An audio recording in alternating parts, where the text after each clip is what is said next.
Let's begin our expedition into learning combat vehicles by starting with wheeled vehicles and tracked vehicles over non-pavement terrain. Tonnage is one of the differentiating factors between the three different types of ground vehicles. Tracked vehicles have a max tonnage of 100. Wheeled vehicles have a max tonnage of 80. And hover vehicles have a max tonnage of 50. This is part of why we can have a heavy hover tank that is not a heavy weight class unit. Here we have the average skills table for the units of Total Warfare. Notice how a combat vehicle crew for the Inner Sphere has a gunnery skill of 4, but a driving skill of 5. However, a clan combat vehicle crew has a gunnery skill of 5 and a driving skill of 6. Combat vehicles expend MP to move across the board in a similar manner to how mechs expend MP to move across the board. However, combat vehicles come with numerous terrain restrictions that mechs often do not have, as this table explains. For example, wheeled vehicles can enter neither rough nor light woods terrain. However, tracked vehicles may enter light woods. Also note that ground vehicles can only change one level up or down for every single hex it moves. That means a ground vehicle can move from a level 0 hex into a level 1 hex, but a ground vehicle could not move from a level 0 hex into a level 2 hex. This is the piloting/driving skill roll table.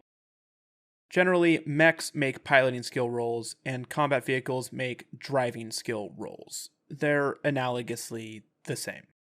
However, combat vehicles can't fall down like a mech can fall down. Accordingly, driving skill rolls are only made to avoid skids and side slips. Additionally, driving skill rolls can also be made to avoid taking damage when entering a building. I'm not going over driving skill rolls just yet, but I will in a future video. This is the attack modifiers table. It contains modifiers for cruising, flanking, and even skidding. So it differs from the standard attack modifiers table that you get from the box of armored combat. Also note that partial cover does not apply to ground vehicles, because ground vehicles only rise one level above their underlying terrain, and a unit must be 2 levels tall to receive partial cover. What is more, the only physical attack ground combat vehicles can make is a charge. This is what a ground vehicle record sheet looks like. We will go over the various tables here one at a time. Notice how on this vehicle data table, we do not have walking and running. We instead have cruising and flanking under the movement points section. This is because ground vehicles, such as tanks, do not walk, they cruise. Tanks do not run, they flank. However, cruising is analogous to walking, running is analogous to flanking. Per the rules, they're the same thing. You can also see the rest of the data there. I won't explain it because you can read. This is the weapons and equipment inventory table. It looks fairly similar to how one would look on a mech. However, the locations are a bit different. The locations on a combat vehicle, such as a ground combat vehicle as this tank, are front for FR, right side for RS, left side for LS, rear for RR, and turret for T. We also note the ammo on this table here, and not on the critical hits table as we do with mechs. Now let's look at those locations on the bubble diagram. These are the bubbles. We have armor and internal structure as we do with mechs. The sides are where you would expect them to be. The turret is in the middle. Now unlike mechs, once one location on a combat vehicle is destroyed, that is, that location lost all of its internal structure bubbles, then the entire combat vehicle is destroyed. Combat vehicles are much squishier than mechs.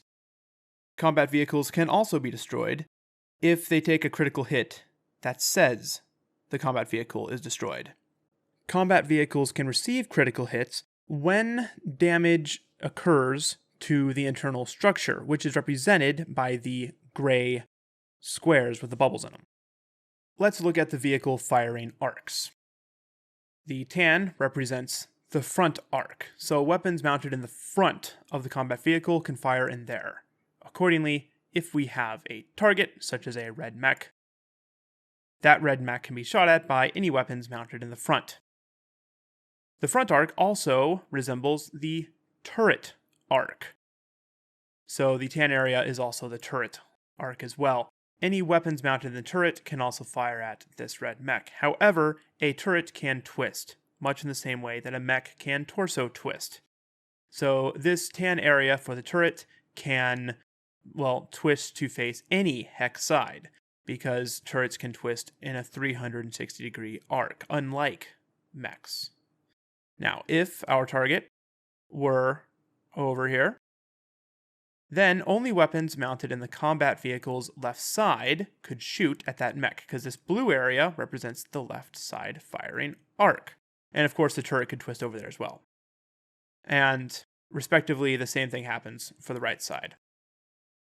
The green area represents the rear. Weapons mounted in the combat vehicle's rear can fire at the red mech, in addition to the turret, depending on how the turret twists. This represents the combat vehicle hit zones. The tan is the front hit zone, the blue represent the respective side hit zones, and the green, the rear hit zone. So if we have an enemy unit in the front hit zone firing at the tank, then the tank will receive the hit from the front side and will roll on the front column of the ground vehicle hit location table. Naturally, if the enemy fires upon the combat vehicle from, say, the left side, then the attack will strike the left side of the mech, maybe, and we roll on the side column of the ground combat vehicle hit location table. Same thing, respectively, for the right side. And in the rear, we roll on the attack direction rear column of the combat vehicle hit location table, which we will get into in a minute. Notice how the vehicle hit zones are not the same as the vehicle firing arcs. And of course, these white hexes represent the target's choice, which would be maybe the tank. It depends on the context of who wins initiative and stuff. I went over that in earlier videos. So,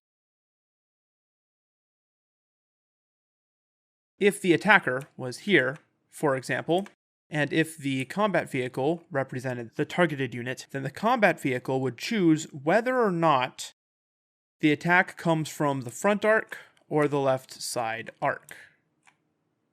Naturally, I have provided a link to those diagrams in the doobly-doo down below, because I am a river to my people. On this ground combat vehicle hit location table, you will notice crosses and the word critical in parentheses. If you roll a location with a cross, that means after you apply the damage, you then make another roll on the motive system damage table. If you roll a location that says critical in parentheses, after you apply the damage, you then make a roll on the ground combat vehicle critical hits table. This is what the motive system damage table looks like. Note the attack direction and vehicle type modifiers. These modifiers get applied to the 2d6 roll for this motive system damage table. Also, read the fine print. I really can't put it more succinctly than it already is, so I'll just read off the fine print for the first couple of sentences or so.